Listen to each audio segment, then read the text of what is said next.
Captain Midnight.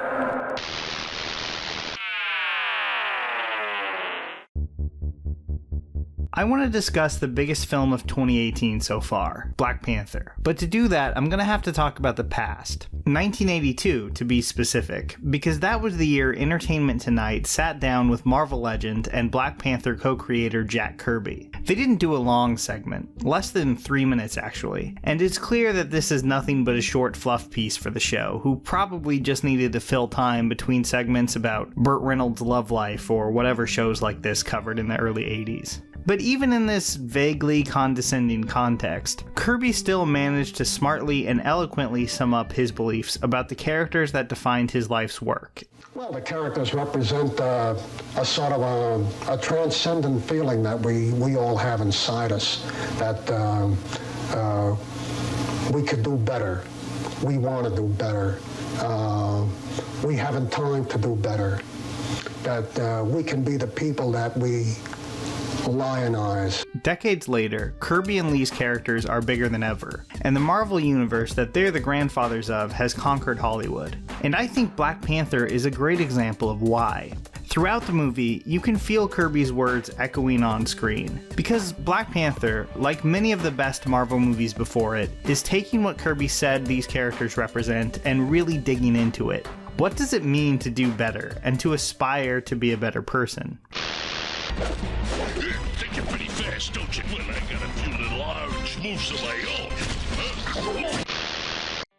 This is a question that Tony Stark faced in the first Iron Man, from his position as the CEO of a company that profits off of death and destruction, and that Peter Parker dealt with in Homecoming, trying to balance his responsibilities to the people around him with his duties as Spider-Man. Black Panther takes aim at this question too, but with one huge twist. He's the ruler of one of the most powerful nations on Earth. And that actually really changes things a lot.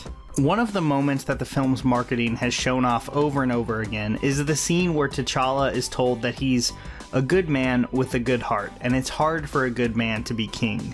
This line cuts to the core of what Black Panther is about. T'Challa is a less outwardly emotive character than a lot of Marvel heroes. He doesn't make quips like Tony Stark or Peter Parker, have the goofy swagger of Thor, or even lean into the earnest old-timey hero thing like Cap does. Boseman plays him as much more internal, and does a great job at conveying the conflict of someone who is trying to be a decent king, but struggling to figure out exactly what that means. And Black Panther's extended cast really steals the show, all while underlining the movie's theme. Each part of the main cast represents a different direction he's being pulled in. His little sister Shuri is the future. Throughout the movie, we see that she's not just a tech whiz, but someone who doesn't have a lot of respect for Wakanda's traditions. She thinks all this ceremonial stuff is kinda goofy, and only puts up with it because it's what's expected of her. She's forward-thinking and focused on what Wakanda can do next. In a way, so is Nakia. Like Killmonger, she believes that Wakanda could be doing a lot more to help people, and isn't too happy about its past history of complete isolation.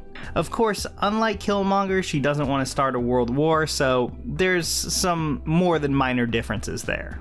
On the other side of this equation is Ramonda. She is much more invested in the traditions of Wakanda and their old way of doing things. To quote Chadwick Boseman speaking about the character, Ramonda is one of the advisors that T'Challa would look to for some of the answers of what his father might want or might do. She may not be exactly right all the time, but she definitely has insights. I'd kind of put Okoye in this category too, although honestly, if I have one big criticism of Black Panther, it's that her and her relationship with W'Kabi was probably the weakest aspect of the film. Not that either actor did a bad job, I mean one of them is nominated for Best Actor this year. It just kind of felt like a lot of their material was left on the cutting room floor, and I didn't get a very good sense of why they're together at all. Aside from that though, I really like how each of these people represents a different aspect of Wakandan life, and the points of view that T'Challa has to take into consideration when he decides what direction to lead his country in. Everyone in his orbit, and especially Killmonger, have a different vision of what Wakanda should be.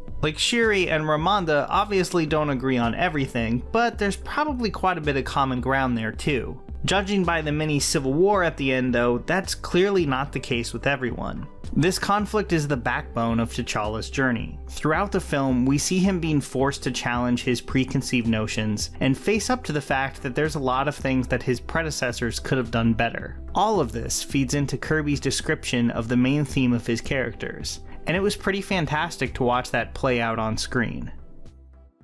I don't understand your motives, Black Panther. Nobody attacks the Fantastic Four. Empty words. The hunt is over. The Black Panther is victorious.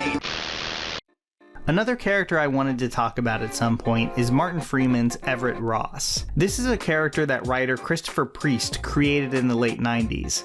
Back then, Priest described him as sort of a Matthew Broderick meets Chandler Bing type. And wow, it's hard to think of a more 90s character description than that. He provided the comic relief in the Priest run, and he serves a little bit of that function here too. But his character has also been changed in some pretty significant ways.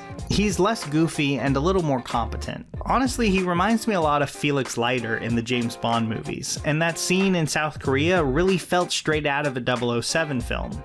And like Leiter, as an agent of the CIA, he serves as the face of the American government. Also like Felix in most movies, he gets to do one kind of cool thing, but is mostly sidelined. They actually have a ton in common. I really like this Ross as a Felix Leiter analogy. Anyway, getting back on track, I do think Ross being there did matter, since his presence in Wakanda created a lot of friction, and bringing him there, instead of just leaving him to die, was one of the first big tests of who T'Challa wanted to be as king.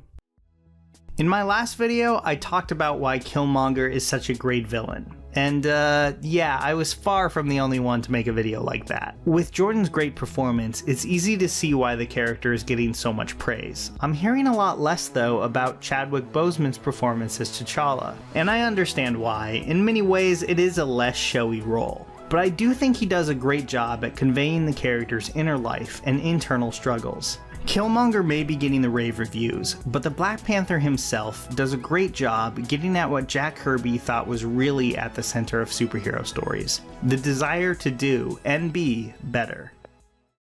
Here's a special tip for the fellas and girls who have not already joined Captain Midnight's new 1940 Flight Patrol. You'd better hurry up and join at once, because there's a big adventure ahead. The thing to do now is to get started, because we're going to have not only barrels of fun, but loads of free gifts and prizes.